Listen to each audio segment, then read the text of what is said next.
আপনারা যেমনটি দেখছেন আমরা উপস্থিত আছি জাতীয় সিরাত মাহফিল আগামীকাল যেটি সিরাত মাহফিল আয়োজন হতে যাচ্ছে সোহরাওয়ার্দী উদ্যানে। আমরা সেখানে উপস্থিত আছি। আর বৃষ্টিপাতের মাঝেও মাহফিলটি আসলে আয়োজন করা যাবে কিনা তেমনটি দেখানোর জন্য আমরা এখানে উপস্থিত হয়েছি।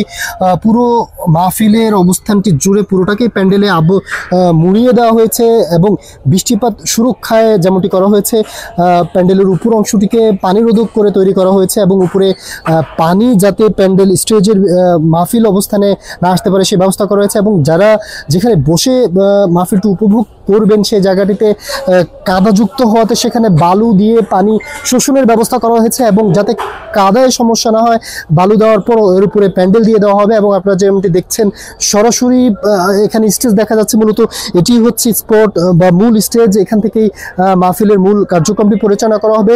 সামনের দিকে আমরা সারিতে শুনেছি যে পুরুষেরা থাকবেন এবং পিছনের সারিতে মেয়েদের বা মহিলাদের সুন্দর ব্যবস্থা বা আয়োজন করা হয়েছে। অতএব আগামীকাল বৃষ্টিপাত হলেও সিরাত মাহফিল বন্ধ হবে না এমনটাই আমরা এখান থেকে পরিলক্ষিত হচ্ছে বা দেখছি। দলে দলে সিরাত মাহফিলে যোগদান করুন এবং এত বড় একটি আয়োজনকে সফল করুন।